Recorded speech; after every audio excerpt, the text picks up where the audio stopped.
तीन चीजें बहुत जरूरी है और वो अभी से जरूरी है। पहले नंबर पर देने के लिए दान, दूसरे नंबर पर अपनी जिंदगी सुधारने के लिए ज्ञान और तीसरे नंबर पर आज्ञाकारी संतान।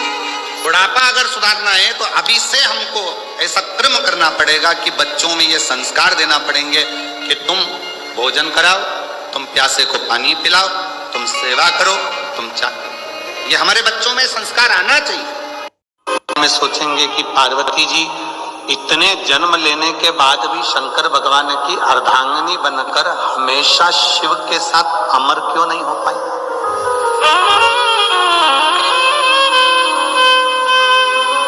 उनको तो शिव जी के साथ में अमरता धारण करना थी, उनको तो शंकर भगवान के साथ अमरता को धारण करना था, उनको शिव जी के साथ में अमरता धारण करना थी।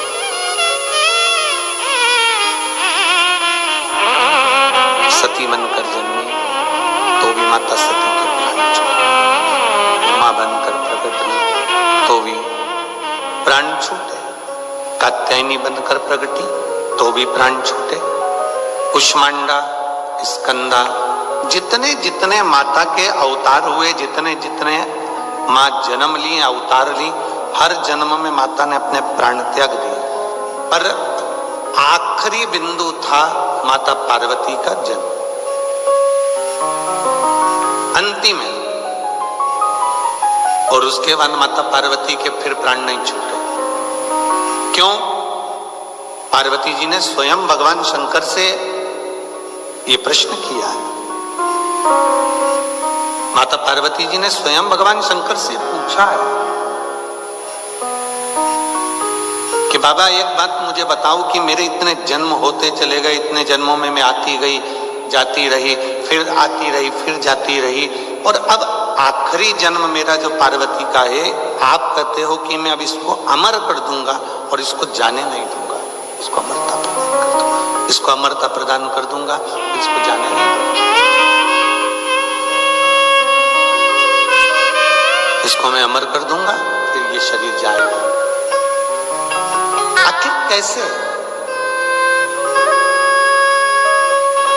शंकर भगवान कहते हैं पार्वती तेरे जितने जन्म हुए, हर जन्म में मैंने प्रयास करा था तुझे भगवान की कथा को श्रवण कराने का। जब तू सती बनकर जन्मी थी तो मैं तुझे कुंभज बाबा के दरवाजे पर भी लेकर गया था कथा को सुनाने के लिए।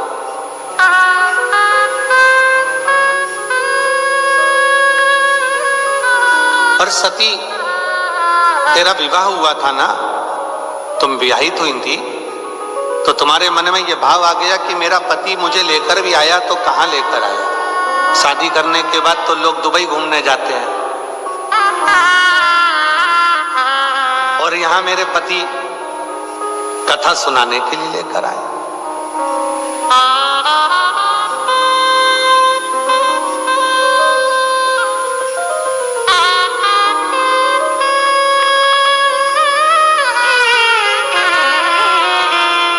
आज हमारे पति हमको कथा श्रवण कराने के लिए, और वो भी कुंभज बाबा के दरवाजे पर लेकर आए, कुंभज ऋषि के यहां लेकर आए। मन में बड़ी ग्लानि सी हो रही थी मां सती को, बड़ा मन में क्षुब्धता उत्पन्न हो रही थी कि कहां लेकर।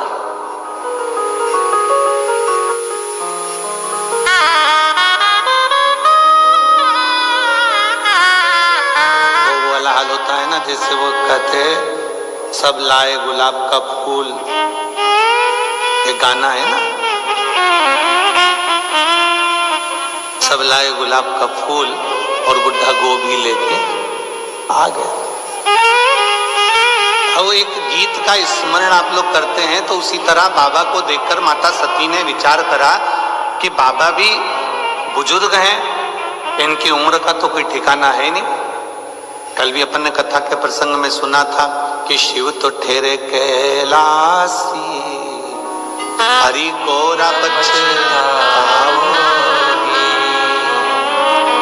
बूढ़े जोगी के संग में तुम कैसे पाओगे। हरि पार्वती शंकर भगवान तो बुजुर्ग हैं, ये हमने कल के प्रसंग में श्रवण किया। तो सती मैया को लगा कि ये शंकर भगवान मुझे कथा सुनाने के लिए लेकर आए हैं, कथा तो बुजुर्गों को सुनना चाहिए।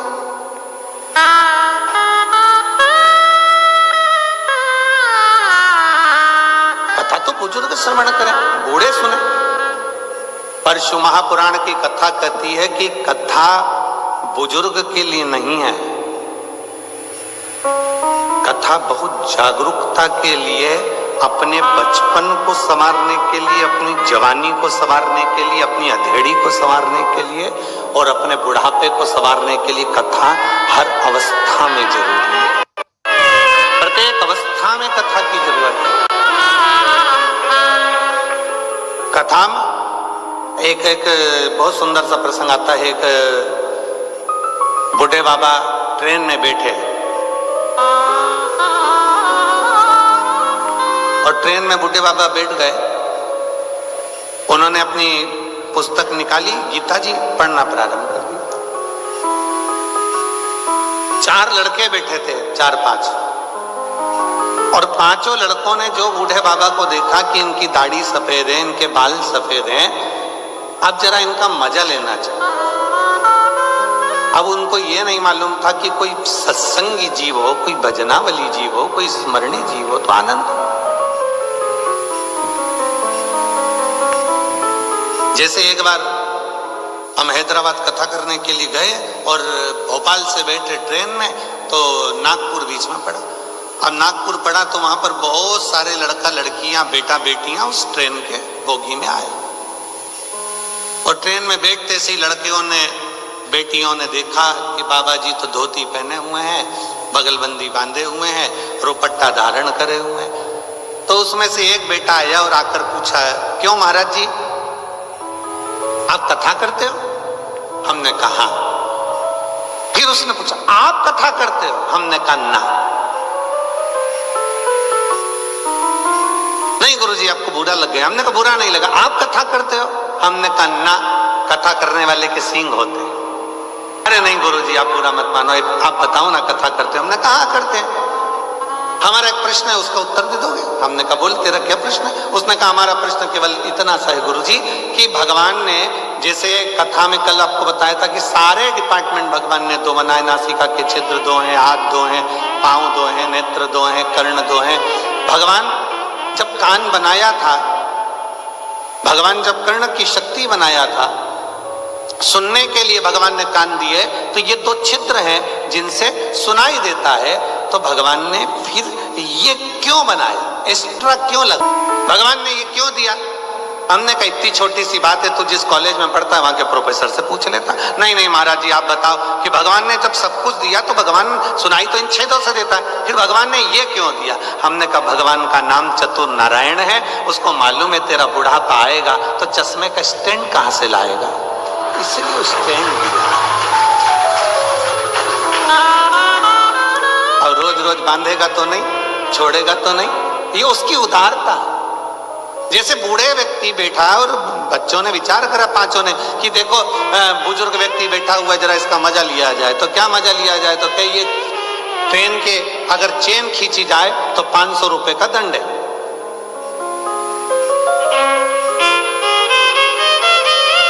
सबके पास पैसे हैं, सबने 100 रुपए निकाले, एक की जेब में रख लिए और रखने के बाद फिर उन्होंने विचार करा कि एक काम करते हैं, चेन खींच तो देते हैं, अपना 500 रुपए भी नहीं जाएगा और बुढ़े का नाम लगा देंगे। इनने चेन खींची, टीसी आया और जैसे ही टीसी आया आते से उसने पूछा चेन किसने खींची? 5 की 5 ने मिलकर कह दिया ये बूढ़ा व्यक्ति जो बैठा है गीता पढ़ रहा है ना, चेन इसने खींची। बूढ़े व्यक्ति से पूछा टीसी ने, पुलिस वाले ने, क्यों बाबा चेन तुमने खींची? हाँ साहब चेन मैंने खींची। क्यों खींची? इन 5 ने मेरे 500 रुपए ले लिए।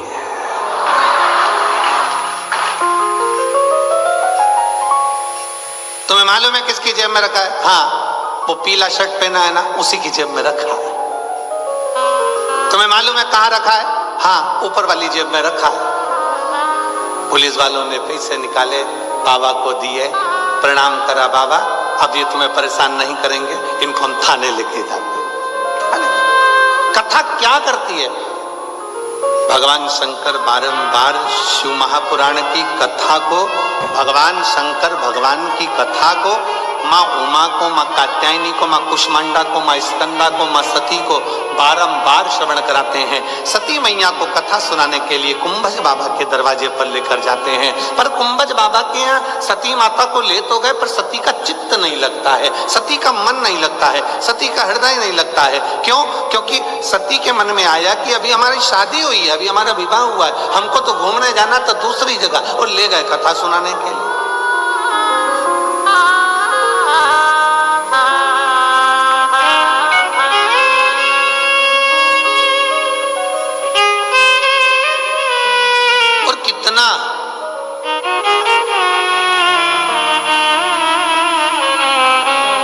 जब बेटा बेटियों की शादी होती है ना, तो बेटियों के मन में आता है शादी हो जाएगी ना, इतना मेरी सास को मैं माँ समझूंगी, और माँ भी कहती है मेरी बहू हो जाएगी ना, मैं उसको बेटी जैसा प्यार करूंगी। दूर के ढोल सुहावन,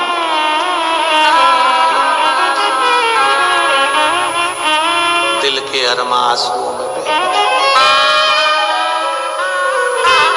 और सब वैसा की वैसा। कितना विचार सती मैया के मन में आया कि हम अगर विवाह कर रहे हैं, सती मैया को लगा अगर मेरे पति कहीं लेकर जा रहे हैं, मुझे कहीं लेकर जा रहे हैं, तो वो जरूर मुझे अच्छी जगह घुमाने ले जा रहे होंगे, क्योंकि अभी मेरी शादी हुई है, अभी मेरा विवाह हुआ है। उनको क्या मालूम था कि कथा में ले जाकर बिठा देंगे। और जो सती मैया कथा में बैठी, और कथा का नियम है, पंडाल में अगर दिल से शिव महापुराण की कथा के सामने बैठकर जो मांगा जाता है, देव अधिदेव महादेव वो 3 महीने के अंदर देता जरूर है। ये शास्त्र का प्रमाण, ये हमारा शिव तत्व कहता है, ये भगवान शंकर की कथा कहता है, ये शिव महापुराण वर्णन करता है।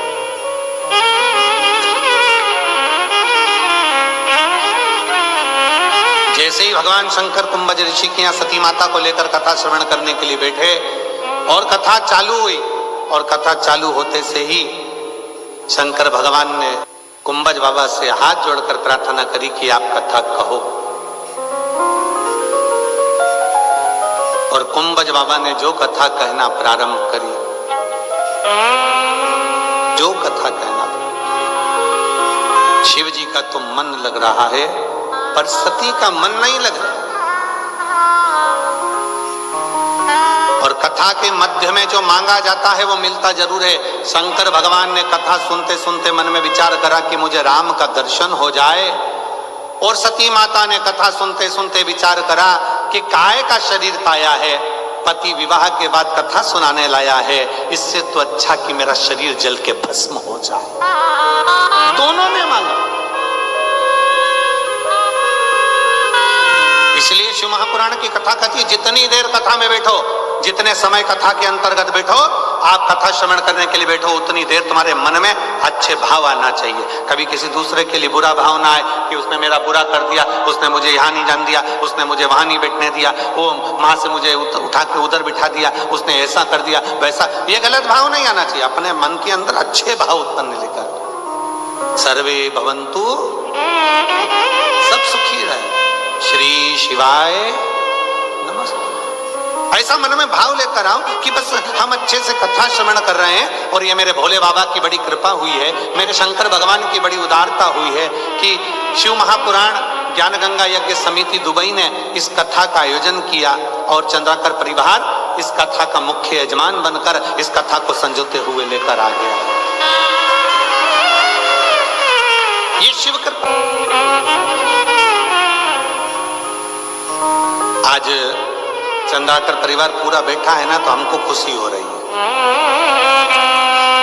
हमें छोटे भैया सौरभ भैया तो दिख जाते थे, गीतेश भैया नहीं दिखते थे, तो हमने, बहुआं तो दिखती थी, बेटियां दोनों दिखती। और वास्तवता है बहुएं ऐसी ही होना चाहिए जो सत्संग में भी डूबे और सत्संग में भी डुबाए। ऐसी दोनों बहुओं को मैं साधु भाग देता हूँ, बहुत बहुत साधु। तो